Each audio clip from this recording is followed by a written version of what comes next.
You are in for such a treat in this episode. Sean Donnelly is joining us. Sean is probably one of the best stand-up comedians in New York City.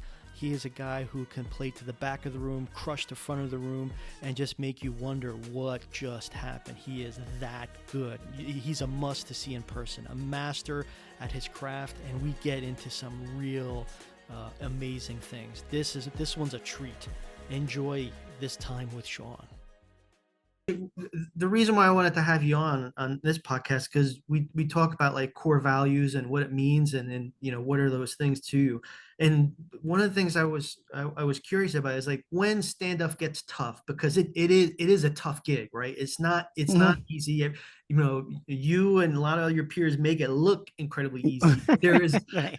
There's a lot of suffering and time that goes into it. So what are some of those things that carry you through, that keep you going? Like, what is it in you that makes you want to do this? Like, what are those core things that you think sort of help you, muster on? Um, it's one of these things. So I would say that out of anything I've done in my life, like I've done the best at this, and I'm the most competent at this. So what gets me through it is like a proof is in the pudding type scenario where I should be doing this. When the times get tough, which is right now, I'm in a spot where it's like I'm in a dip right now. Like, career wise, it's would be technically a dip and trying to figure things out, like we're talking about. So what gets me by is the the principle of even when, because I think you have to check in with yourself when it comes to stand up every once in a while. We're like, do I still love it? And then you get yourself on the wrong day. You might be like, no, screw it. But more times than not, I'm like, I still love it. So I still love doing it. Like, it could be like, you could never do a TV thing again. Like, no, like, let's be honest, those things don't matter. I can never work a weekend again. But if I'm going up even just in New York City, I'm still always gonna love it. And it sounds like a very, very canned answer, but it's not. It's like one of these things where that's the only reason that it's worthwhile. You're right, because it's like I always say that it's like easy job. It's like I've done other jobs, easy job, tough business. So it's like really hard, and also get like you said, like these guys have been doing it 10 years and they go on Carson back in the 80s and whatever it is. So like I've done construction. That's tough work. That's tough work. I've done porter work at a building. Like I putting the garbages out and all that, whatever it is. That's way tougher of a job, technically, physically tougher. And and that gets real tired real quick. But like stand up, once I got in it, like once you're in it and you're doing it, and I can legitimately call myself a stand up. What gets me by when it's tough is the idea that I know what I'm doing, and and even at the moment I'm like, I don't like this, I'm burnt out, I'm done. I know that's not the case, because I know most of the time I have the opposite opinion. If that makes sense. No, it totally makes sense. And it's interesting because we've all done sort of physical jobs. And my dad used to build houses, and I used to do a lot of the because he used to make me dig the ditches, and he used to sort of make me see what it was like every See, day. that's it's a tough job. Yeah. Yeah, the worst was he said you never want to go into roofing. So, Oh which was God. the Yeah. lowest. But I've I dug can the imagine. ditches. I've named it on the construction site, building houses. I've done that. I've got scars to prove it. There was Right. one time where he told me to clear a floor. It was like all a bunch of wood and stuff because they just finished framing. And I was on the second floor. He said, toss him out the window into the dumpster that's right there. So I'm like, all right, whatever. And I'm getting through. And then there was these two by fours that were nailed together, and I didn't realize the nails were out and bent. And I Ooh. picked it up because it was heavier, and I threw it, and it caught me like right here, and Oh. I still have the scar, and my hand was like hanging out the window, and you pull it off, and you throw it out, and I go to my dad, and I'm like bleeding like crazy. He's like, just go get a band-aid and finish the rest. Right.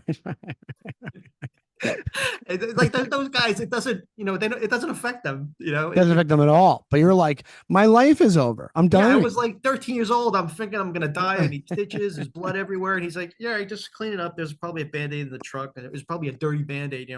Right. Dirt all over it. Hey, let's go. Exactly. Finish the rest of it." It's like, oh my Well, god. dude, one time I was in shop class, like, I'm like in like seventh grade. So probably around the same age. And I'm an idiot with that stuff. And I full on, I'm on, what's the one with the bandsaw where it runs through? Oh yeah, Like, yeah, yeah, and when you're in school, you're making like projects out of it. You make the CO2 car, whatever, whatever it was, or like the bookshelf thing where the things flap up, and I'm doing it. I'm talking to somebody. I'm not paying attention, and the bandsaw I cut the bandsaw cuts me right into the middle of my finger, right in my thumb. And I had yeah. a scar for a while, and it's gone. I don't know how it's gone, but I full on went. It wasn't. Like, I'm thinking it was like this life altering injury.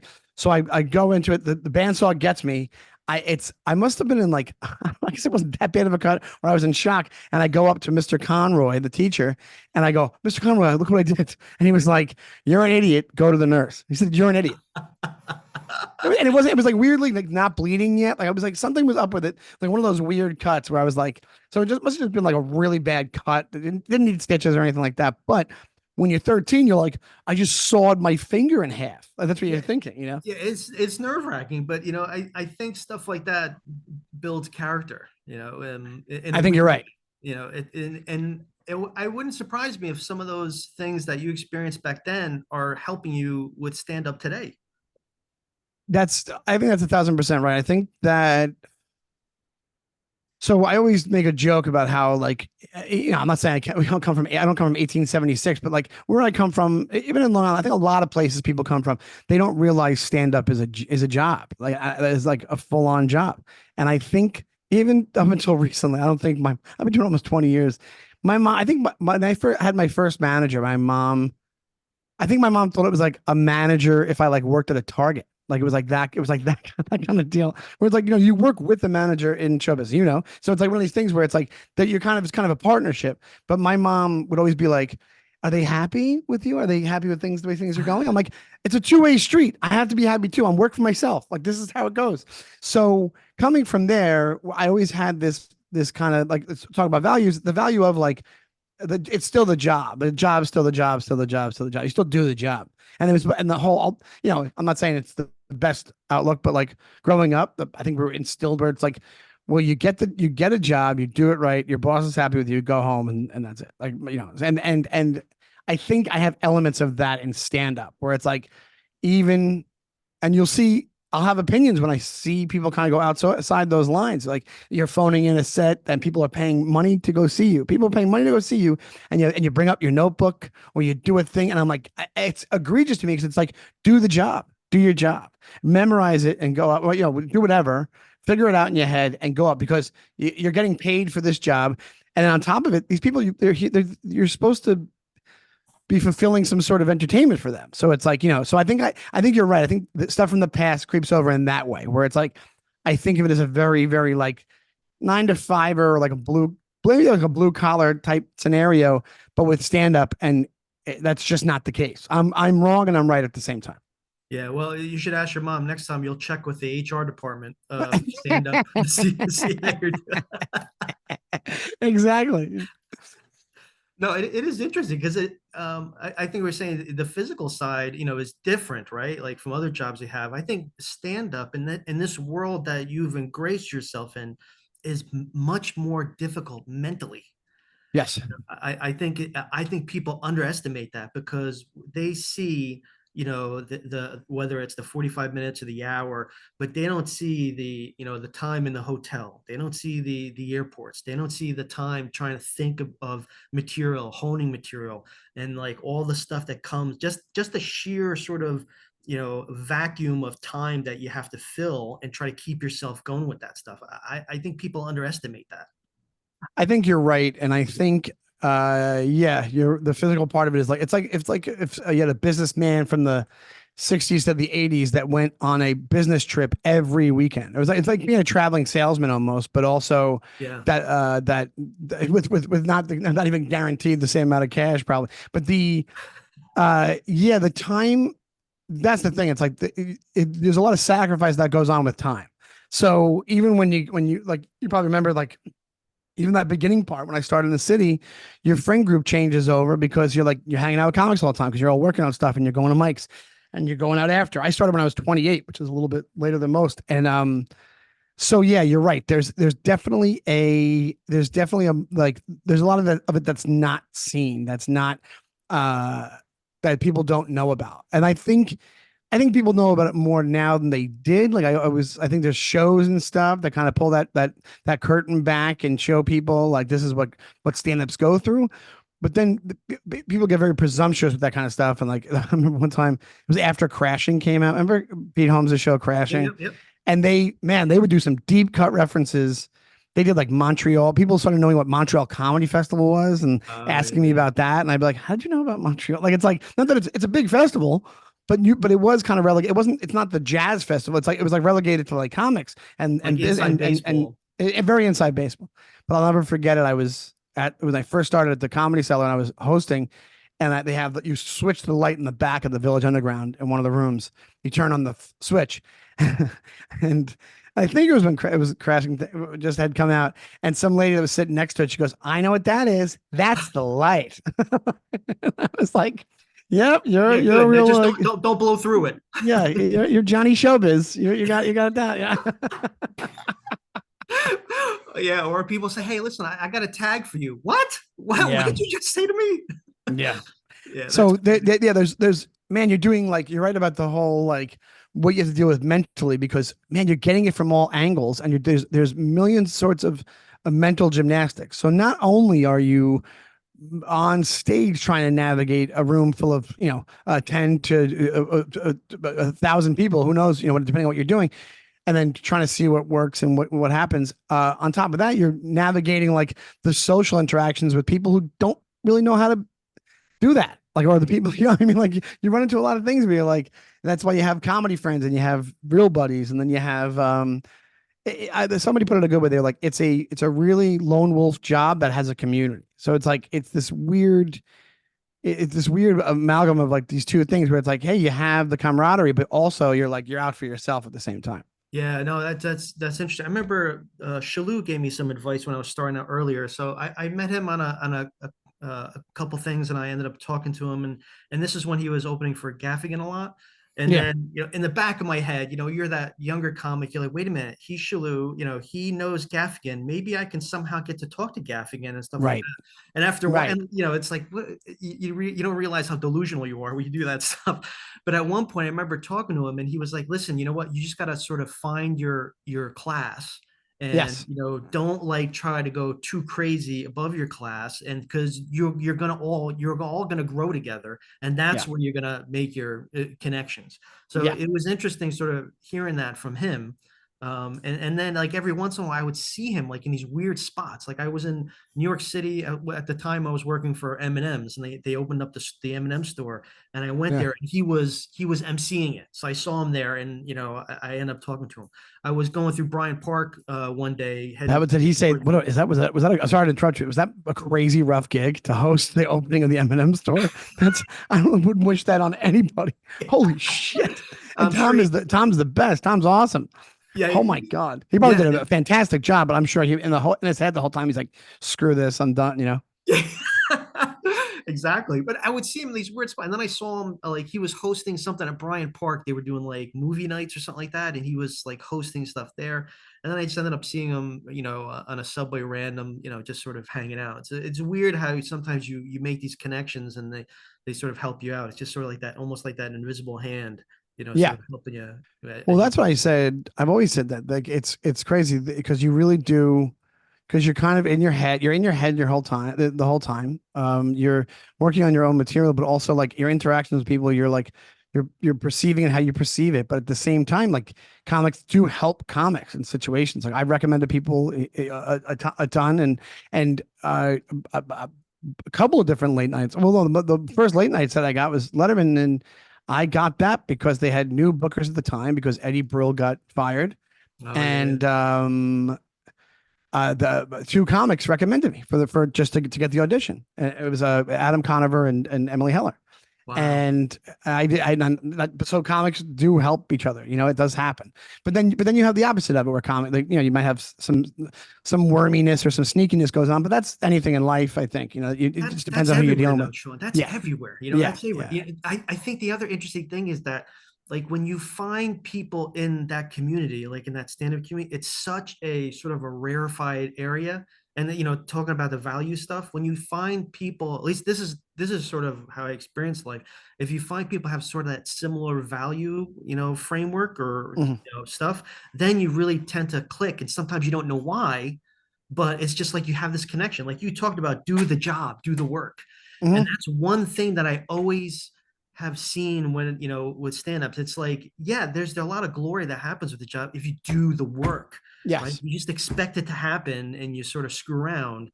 I think people see through that shit real quick. Real fast, and people see ego, people see phoniness, people see a lot of things. So you tend to gravitate towards the people that you're kind of, the ones you assimilate with, and a lot of that is because you see how they react to certain situations. So you see how they are on stage, and they're not a complete farce, or and then you see how they, your dealings. Any friends I have in comedy is because any dealings I've had with them have been on up and up, and I've had weird interactions here and there with, people you thought you were friendly with, you maybe you're not, whatever it is. But I run into a lot of problems because I think I'm considered a nice guy, and that's great. You're not, we don't consider you a nice guy. You are a nice guy. No, I am, but I will say that, like, there can be, this, and this is also about anything in life, but like there's people who take advantage of that kind of shit. And I've Yeah. been asked questions by people I barely know that you're like, oh my God, what energy am I putting out that you felt okay to do this, Yeah, that's interesting. No, that's interesting you say that, right? Because there definitely is like that energy that you got to protect, right? Yeah. Because if you don't, people will take it. Well, you just become a mark. You just become a guy who. So he's a schmuck. I'll ask him about the X, Y, and Z, and then they can play. They know what kind of personality they do. Don't get me wrong. This is rare, but I'm saying it happens. And you're sitting there going, "Oh my God, I feel terrible. I got to tell this guy no." And I've gotten better at those interactions. I've turned around and been like, I'm not doing that. And I had one recently that was really crazy. It was crazy big ask that made no sense. And I actually was like, there's another thing about this, and I think it kind of goes to the core of the podcast. The power of no, especially for somebody like me who never says it, who's constantly like, let me see what I can do. And I'm moving things around, trying to help here and there, or trying to, kind of shuffle around. I had somebody ask me to get them to get them No, no, an don't say audition at that at the you know cellar. what I'm gonna say, at the cellar. And you would have been like, what? Like, you would have been like, this makes no sense, for multiple reasons, not to get into who it was. And it was one of these things where I wrote back and I said, I won't do that. Like, I'm not doing that, but good luck. And I wish you the best of luck. And Well, I've never said anything like that in any interaction I've ever had. It's always like, I'm so sorry. I'm Mr. Apology, which I think, like, I don't know, man. I think there's a little bit on my part. There's like, it's a saving face thing. The nice thing is good.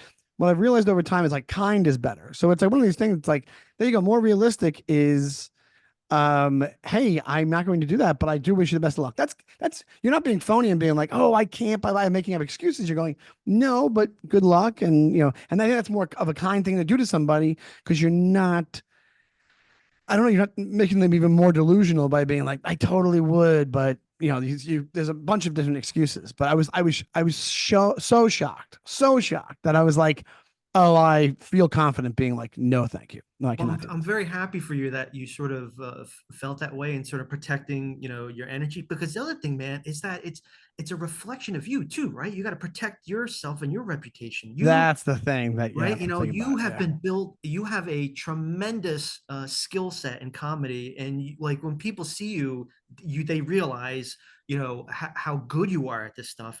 And Oh, you don't thanks, want to man. just give that away, man. So you got to protect that. Right. And when it comes to these kind of things behind the scenes, you can screw yourself, especially with that one. This other one, it's like, it's a fickle bridge. It can be sensitive, depending on who you reckon, who you don't, and how they do. And so, yeah, so I think that there's always that constant. So you're on stage working, trying to appease things and trying to uh, trying to have things go 1,000% for you, but then the minute you get off, you're like, oh, you start nitpicking. You know how you do with sets when you start nitpicking, and then working the halls of the business is even bigger task because you can be really funny on stage and then have like I'm just bad at the business side. Business side, I'm like it's such a mess because I'm just I'm like, hey, I'm hanging out, I'm here, and then I'll let the set do the speaking, and that's just not Yeah. always the case. You need a little bit more. And don't get me wrong, it's happened. Like I said, there's recs, there's things you can do, there's asking for stuff, there's whatever it is. But I don't know. I think I find it. If I go too past a certain line, I'm like, you don't want to be corny. I don't want to be I don't want to be real corny and be like, or phony baloney. You know what I'm saying? Like that's Yeah. what I'm Yeah. trying to avoid. It's like I don't want. Still, I'd rather have, hey, looked about, hey, funny guy who did X, Y, and Z, that opposed to, oh my God, this guy's a real, Yeah, well, I think this is where Shalu's advice, even has more importance, maybe that he didn't even realize, is that when you get that group that you're with or that class, yeah, those are the people that are going to help you, because there's always going to be one or two that's going to pop. And it's like, I think that what people don't realize, it's a roller coaster, right? Somebody gets pretty hot, then it comes down, then they go up. hmm So in that group that you have, somebody's going to pop, somebody's going to help. And then, as they say, the rising tide, lifts all boats. So, there's a good resource that you have, and especially when there's people you trust, right? Because right. it can get kind of crazy, right? So when you have that group that you trust, those are the ones that I think will help you through those interesting times, or when the industry shifts a little bit. How are we all shifting together? I think you're right, and I think that, and even be sort of before you get to that point, they're the ones that are going to make you keep doing it, uh, Yeah, and going up because you're meeting them at a mic or at a bar show, and then you might get booked for it, whatever, or a club to try to get check spots, and then hosting or whatever it is. So yeah, I think you're absolutely right. I think it's like that's where and that's why it's so weird. It's like it is a bunch of lone wolves who have a lone wolf community. It's strange. It's like um, like so yeah. I where I'm at with that as far as like what is yeah. So that's another thing that it speaks to what you talk about in the show, like the group, your class also is why you get through in the hard times, just like you said. So like you can kind of there's a level of support there, especially with comics, because one interesting thing I think people know is like I guess you could probably have like if you work in accounting, I'm sure you'd have something to talk about at a party with somebody. But when it comes to comics, you're on the road 9 times out of 10. If I'm on the road and somebody's opening for me, they have like a local, and I 9 times out of 10, we're fine 30 seconds in because it's like you've been having the same conversation and you're just continuing. So yeah, it's like this weird, and I'm sure there's other things in life that have it, but this is the thing that I do. So like this weird shorthand that you're like, oh, like you're just from another branch of the office. It's like, hey, I just, like you're talking like you already know each other. And don't get me wrong, you get people that are a little bit odd or you kind of steer clear of whatever it is, but like, or you can't connect. But 9 times out of 10, you start talking about comedy stuff with them, they they know about the same topics that are popping up. Maybe with, hey, did you see the thing with so and so? Did you see this?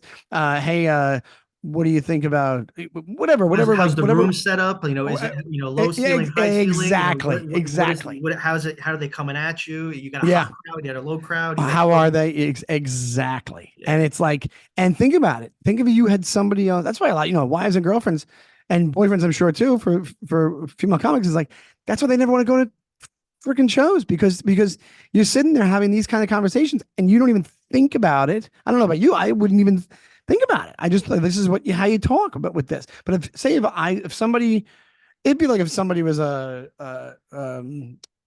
like almost like probably like a pilot or something, and they're talking about the inner workings of the plane engine or whatever it was, and you're like, I don't know what you're talking about, or they've different buzzwords for like going, when the wind's helping you or whatever, you know what I'm saying? Like it's like yeah, this yeah, this shorthand is where the camaraderie is, and it is a thing where there's like it's a light little layer of competition on top of any moment. A local one from that night on the show, you're going after somebody or before, and you're trying to figure things out, and part of you is like, I want to do the best on this show, but I also want to stay true to myself and I also want to entertain them and stuff like that. And then the deeper thing is like, but I also have respect for you because you go through the same things I do, which is what you were talking about earlier with, hey, it's a tough business. It's a tough mentally business. Mentally, it's tough because you're dealing, there's 18,000 different things going in your head. I just saw, we took my girlfriend's son to see Inside Out 2.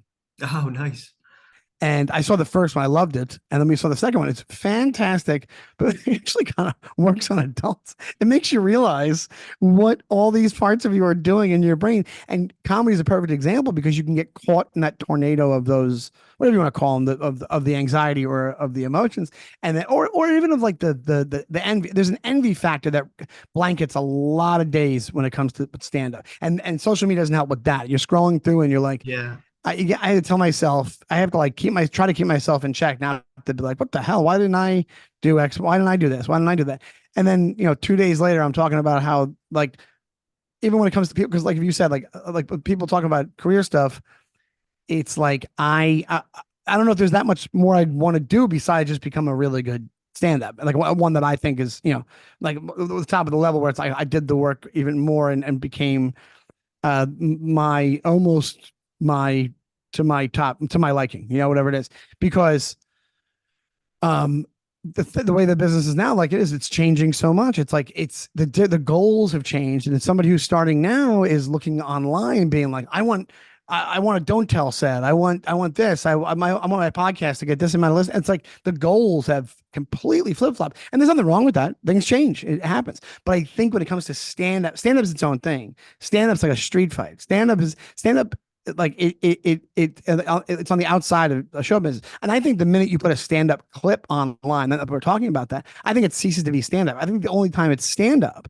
is when it's in the room and all those people are having that shared experience. Yeah. And so getting to a certain level of that, where there's an agreed upon skill level, even if it's a different type of humor, because there's anybody from a Joe Pera, say a Joe Pera, all the way to like a Ryan Hamilton, which is like kind of your traditional observational, or both amazing comedians, and there's a respect factor that goes there, but because you can see where they on the street fight thing, on that microcosm, they've hit it, they've found themselves, they've nailed it. I call it, it's like Natural Police from The Wire. Watch The Wire. When they call themselves Natural Police because they go, there's 5 guys in this department that can do what we do. That's what McNulty says once, and then Lester Freeman says Natural Police. That's how I think about stand up. There's 5 comics at any time, 5 to 10, say, depending on who you are, who know exactly who they are at that moment, and you can lose it and get it and lose it. I think, like I think Louis had it for a while, and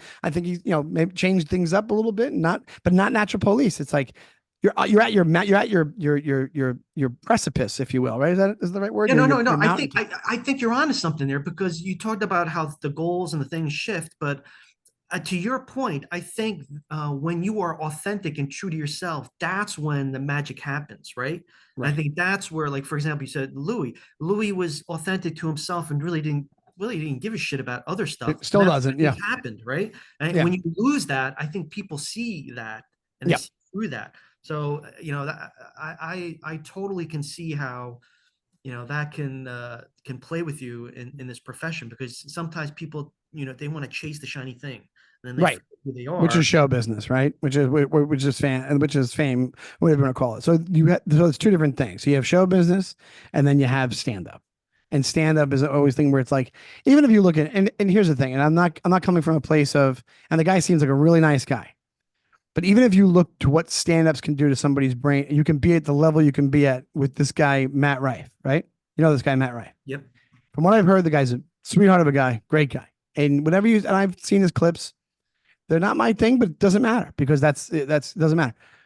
But if you see the move that guy made, it kind of proves what I'm saying, because this guy's on top of the world. This guy has all sorts of deals. This guy's uber famous, to the point where I was in Kodiak, Alaska, and my girlfriend's, her father passed, but a guy that worked for him, and the guy was in his 50s, had kids, lives in Kodiak, Alaska, on an island. And he goes, "This guy I see online that I love." And I thought he was going to say like Andrew Schultz or somebody like whatever it was. And he goes and he goes, "Oh, Matt Rife." And I was like, and that's when I realized this guy's world famous, because I always thought it was like, I don't know, 19-year-old like sorority girls that dug him. And it's like, good for you. Go for it. That's fine. So what this guy did was he did a great job doing great in show business. Like, did a great job, but I think he wasn't liking the reaction he was getting from stand-up, from the tried and trues, from the back room, from the peanut gallery, which is like, if it was me at that point and you have that FU money and you're doing your thing and you've been doing it for a while and it's working, you have fans, they dig you, and you could even try to change things up on your own audience, I'd be like, screw you guys. I don't care. I mean, you're in it long enough. You're in it to a point. You're like, it doesn't matter. I'll do my thing. But I get the idea. It's like, you want the comics to like you. So what does he do? He makes a special where he's kind of shitting on his own audience. And don't get me wrong, he's still killing it. The guy's doing great. But it's that, I get the mentality of that, where you're like, yeah, but I just want, see, I might have, who knows, $10 million, say, whatever it is. And I'm selling out each weekend and all these girls and whatever it is. But I still need, the guy always thought I was a hack. I need him to think that I am not. And I'm legitimate. Room. Yeah, explain to the back of the room. Exactly. Yeah. And it's like, but brother, it's like, but you didn't. You should, like, that's what I'm saying. Stand-ups, no stand-ups, no stand-ups. Stand-ups, no stand-up, and no stand-up. So it's like one of these things where it's like, when you were doing that and you're on these shows and you're doing this crowd work, this is why I think I'm changing. And that's where my old man brain comes in. Cause I'm like, did you think you were doing some groundbreaking stuff there? Did you think you were going to get the respect in the back of the room? And the answer should be no, but I didn't care because I wanted to be successful. And I have more respect for that than doing some bullshit on TV where you're pretending that you're getting canceled when you're not. Nobody gives a shit. But don't get me wrong. Like, the guy's still selling out, killing it, and seems like a nice guy. But it's an interesting study in this stuff because, man, even after all that, you still want that respect of the guys, the guy who, probably 5 guys he knows from LA or wherever he's from, that wouldn't give him the time of day because they thought he was a hack or whatever it was. Well, so it's interesting. I think part of that is because stand-up, the art of stand-up is so pure. Yeah. Right. And when you really have a love for it, you really want to do it. I think because it's so tough, I think sometimes you want your peers or others who love it as much to realize or see that in you. Right. So exactly. I think that's sometimes part of the pull why sometimes people want to play to the back of the room. And again, there's nothing wrong with that. And and again, if you're true to yourself, I think it's gonna shine. Yes, I think it is. When you're not authentic, it doesn't. If you are being yourself and you're not kind of creating a persona that's disingenuous on stage, it happens all the time because people, they're thinking this works right now. This is trendy. This is, and it's going to get me now the new added thing, which it's not new, but the social media factor. I think if you're going up, that's when you run into a problem with the purists of stand-up. If you're going up thinking what's going to work for a clip the best, and that's how you're writing, you're probably going to run into a problem down the road because you're just kind of becoming somewhat of a shill, Yeah, for sure. But I almost think it's like you can even go back to some Seinfeldian, philosophy is that, listen, funny is funny, right? Right. Funny's funny. Right. Funny is funny. And at the end of the day, and funny 30 years ago is different than funny today, but you move with it, right? Like the thing with stand up, it doesn't always hold up. Like if you look at Lenny Bruce and a lot of other guys, and you play their stand up now, it doesn't always hold water. No. But when you have people today crushing it, I mean, there's nothing better. Right. So exactly. You got to move. And I think right. I think you do. And then I think the issue that's been going on lately is the crowd work clip has become this topic that's talked about so much these days. I've talked about it with friends and everywhere. And you can have your opinion. Everybody can have their own opinion about what they think. I actually do, because you'll have people that are just outright will just be like, there's too, they'll be against it, the idea of crowd work. And I'm like, I'm not against the idea of crowd work, but or they don't know why people are clamoring for it, or people are shouting stuff out. And it's like, I get why. I get more than ever why people would shout stuff out, because everybody, including people that do bits, almost everybody I know puts crowd work clips online. Some people don't, because it's not a obtainable model to be putting out 3 brand new worked out bits a week on your social media. So what ends up happening is you either have somebody they're putting half a thought where they're talking to their phone, or they have something where it's an interaction they're having. And then but then when that got to people realized is they're like, oh my God, this works so well. And it's, you can kind of get creative with it, I guess. And then people dig it because and then it starts getting all those followers, and then it super saturates online, and then it changes the fabric of stand up. Like if people yell out now, I've always never, if I was talking to somebody already in the crowd, I already didn't get mad because I'm like, well, I'm already talking to somebody. They think it's okay. So now on a mass scale, you have 25-year-olds that have never been to a comedy club before, and their only interaction with comedy is their phone, and they're literally scrolling through, and they see, let's be conservative, 6 out of 10 stand-up clips on their phone that come up with all their other pizza clips and all that are crowd work. 6 is probably 8 out of 10, Sean. Exactly. I mean, Exactly. So it's like, what do you think they're supposed to do? They're supposed to go, well, is this a true, like Google what is an actual stand-up show like? Or are they going to go thinking like, oh, this is what you do. You go and you shout out your opinion at the guy, and then he does this great thing that he does because it's teaching them the wrong thing. It's teaching them the wrong thing. Right. Yeah, exactly. That's a problem. And the algorithm, to your right, though, like if people like it and it gets hits, it just feeds on itself. Exactly. And it goes too far, I think. And it gets weird with that algorithm because there'll be a movie clip comes up on this just happened. It was a Conor McGregor a press conference clip where the guy says something to him and he goes, who the F is this guy? Whatever, right? And I scroll, the next clip was some movie clip where somebody goes, who the F is this guy? It was like they just matched up the text and the lines of the voice. And I'm like, oh my God. And it happens all the time. It'll just be one little element. You're like, that's what connected those two on the algorithm. They're trying to figure out what I'm into for right now. Oh yeah. They just want to keep you glued. Like I clicked on one Tyson boxing clip because I like boxing. It's great. I watch those all the time. Yeah. Yeah. I clicked on one, and now it's like my entire feed is it's dogs and it's boxing and Mai Tai clips. It's like, well, it comes to it now. Yeah. Because you wanted to, on one day you had, and that's not how humans work. You know what I'm saying? Humans, it's like one of these things where it's like you ever hear the theory, people have that theory about how they go, oh, your phone's listening to you, which I do believe. If you don't turn it off on certain apps, it does, right? It does. Yeah. And because you'll say, I have to get new socks, and then I don't know, there's socks ads on your thing, but you can now, because the uproar, there's a way you can turn it off in the settings, supposedly, whatever it is. But somebody told me that they're like, on certain things, the AI is so good that based off your search history, based on what you're doing, it's just figured out that a week from Tuesday, you're gonna need this, or it's figured out by just putting, just like in that you ever watch the social the social network. Social, yes. That documentary is intense.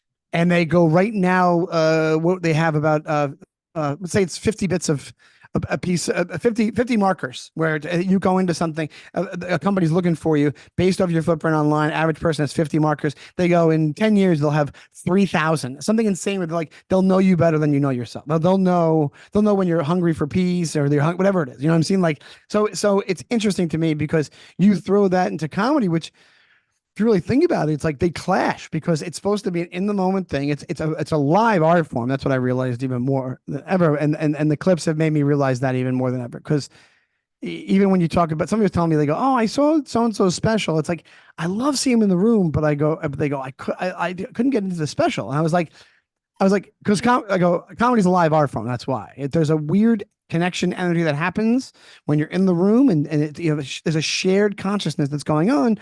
In a hot room, in a fair hot room, there's not something you can't explain. Imagine trying to explain, like, you can post a crowd work clip, but imagine, like, nobody leaves in the history of comedy shows.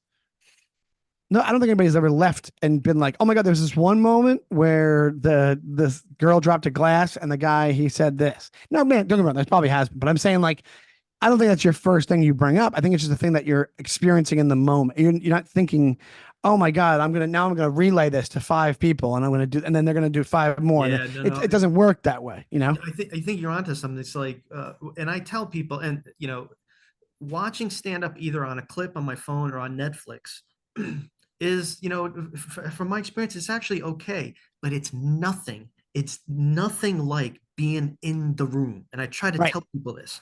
And I love how you said shared consciousness. AI and Netflix and any social media is not giving you that consciousness. So Right. when I tell people, if you like stand up, don't just go. You Just go got with to it. see, you got to be Right. in the room, because Sean, when you're in a room and you light that room on fire, there's nothing that can recreate that. When you're out, when you're in that and you're moving people, it's Sure. amazing. Right. So I Exactly. tell people, if you think stand up is good on Netflix and stuff like that, you gotta be there. It's a completely different experience, and it's so immersive. Like for example, Keith's Netflix special is out there, right, Robin? Yeah. It was Different good, strokes. but yeah, it was good. But when you see that dude in person, it's Yeah. a It's, different. he murders. He It's a murders. yeah. It's not even the same. It's not even the same thing. So I agree. I always tell people, and I think you nailed it complete. It's that shared consciousness. That's really Yeah. what it is. You Because can't recreate that with AI or anything else. just think about it. It's like, because you, even if you discount like the phone for now, right? Because I think we talk about the phone so much, and I, including myself, I talk about it so much. And I'm on it all day, and I don't like the fact, and I'm addicted. And but even taking that out of the equation, even if you look at the shared consciousness works in the room as well. So like there's, you ever wonder the science behind what makes a bad audience? You know what I mean? Like, something, don't get me wrong, like the go-to is always to, I always go and I go, I screwed up this and that. But if you watch competent comic after competent comic kind of eat it, or it's rough, or it's a struggle, one thing I realized is like, well, none of these people, they all are at different tables, but none of them know each other.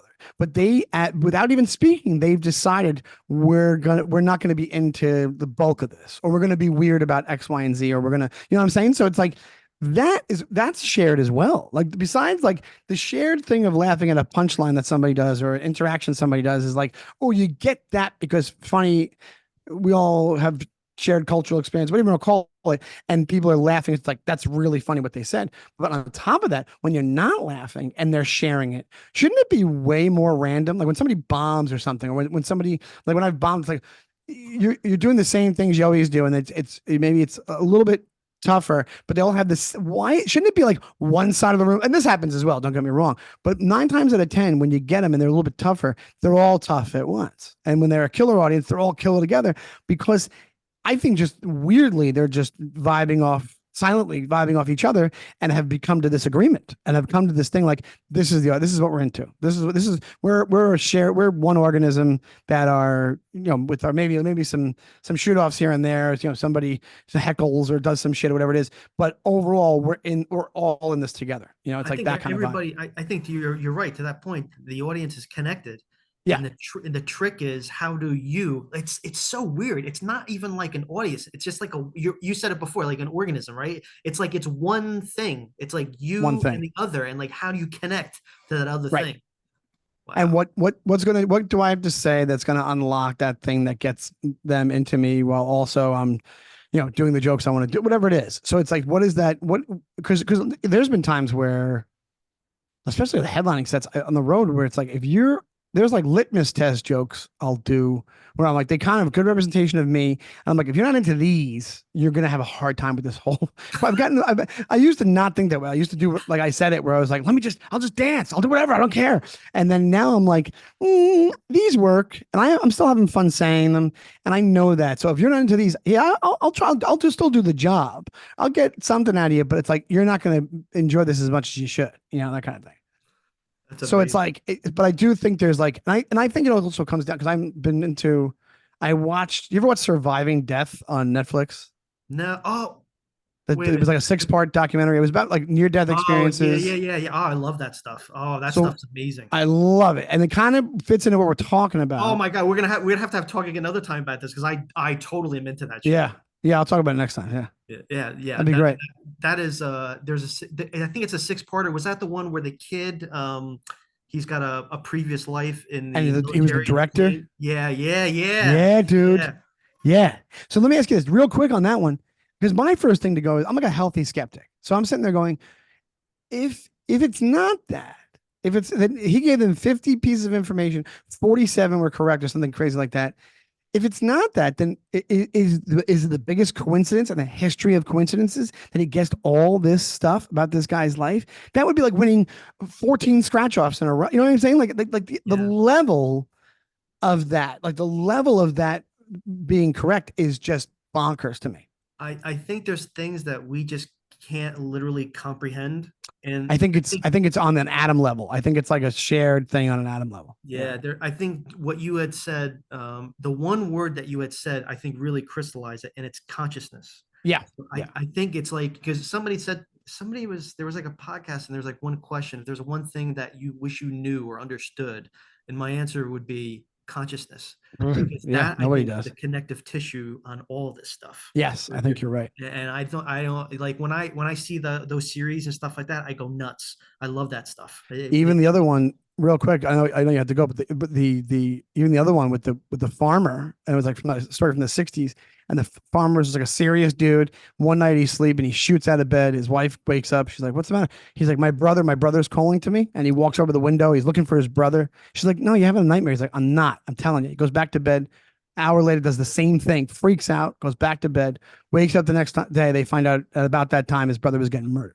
That's that. I think it's science based. I think it's on like a DNA. I think there's some sort of element or some sort of thing. It's like because it's also based in science because like there's a thing when if an atom, if they have like parts or something like that, or they have the shared, it's something with physics where you're talking like quantum mechanics, quantum entanglement, yes, exactly.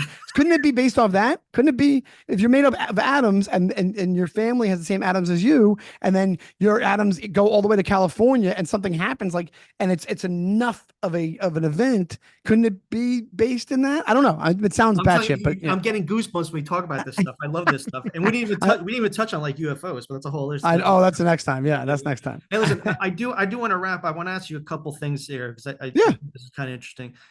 If you were to say who are your heroes, and it doesn't have to be comedian, doesn't have to be stand up, just like in your life in general, sort of inspired you and sort of made you who you are today. Who would be some of your heroes?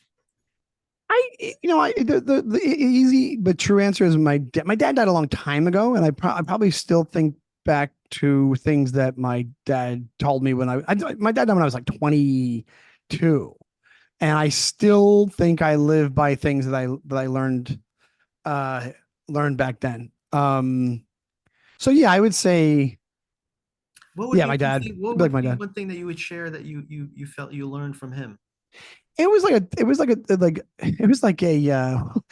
some of them were, so it was one would be like, it's like a, always root for the underdog type scenario. You always say that. Is that why you stick with the Mets? You got it. Exactly. And 86, I was 8 years old, but yeah. And on top of that, this one's not as romantic, but I've only understood it more and more as I've gotten older. And it's all bullshit. You used to say all the time, it's all bullshit. So, which is like, believe me, he was saying it for reasons because he might have been fed up with his job or whatever it was. But like, you can really, really interject that into a lot of life. And also, I've tried to make it a positive. Where you're like, hey, don't freak out over anything because it's all bullshit, or try to remind yourself of that because when you freak out, so it's like. Yeah. He ran the gamut. Sometimes when you hear something, it doesn't make sense until you're older. So as I've been losing these things here, these hair follicles, statements like that tend to make more and more sense. So I think your dad was 1,000% right. And the funny thing is I think some of those things you talked about earlier come through that, like, do the job, kindness is better. Yeah, do the work. I can hear that, coming through your dad as you're talking there. So thank you for sharing that. Of course, thank you. Yeah. What would be like one or two key takeaways that if somebody was listening to this, you would want them to walk away with? Based off our comedy talk, out of our discussion that we had today. I think one of them was what you just said. Whatever it is, you do the job. That makes a lot of sense. And key takeaways from the conversation. I would say like it's that. I'm a bit paraphrasing here, but maybe that stand-ups, it's that stand-ups are our own breed, and the more you do it, you realize it, and it's kind of its own ilk, and it probably happens in other times in life. But I think why it's such a unique thing to do is because of what we discussed when it's like the shorthand and going through the struggles of it. How about this? The other tough business, easy job. That's the other one. Tough business, stand up, tough business, easy job, because that's because I always find when people will say, they probably said it to you as well, where they're like, that's a tough, they'll just generalize it and go, and I always feel such a phony when they say it, because they'll go, tough job, right? Tough job. And I'm like, I know what you mean, but I'd like to clarify that by saying, easy job. You work 15 minutes to 45 minutes a night. It's depending on where you are. And but tough business, like tough business. Yeah, really tough. It sounds like a bumper sticker or a t-shirt. Exactly. You can put a lot of time into this thing and nothing come out of it. That's the thing. Hey, Sean, if people wanted to get in touch or find out where to see you, what would be the best way to sort of understand how to sort of get some of your glory? Or actually, in my opinion, I really think they got to see you in person, because there's nothing like that. What would be the best way for people to find out some more info about you? Oh, if you at Shawnee Time, SeanyTime on Instagram, I always post what shows I'm doing, and SeanDonnellyComedy.com. I have to update my calendar, but go to there for clips and if you want to send a message or anything like that, or even on Instagram. And yeah, I'm gonna be in Long Island, my home place. It's not my hometown, but my home place, in July like 17th and 18th or something like that. So come out to that, because it's the big Governors and I want to fill it up. So there you go. All right. Well, hey, listen, man, thank you for the time. I really appreciate that. It means a lot. And yeah, let's hopefully talk again soon. That'd be great, man. Anytime at all. Thank you so much, dude. I appreciate it. Thanks.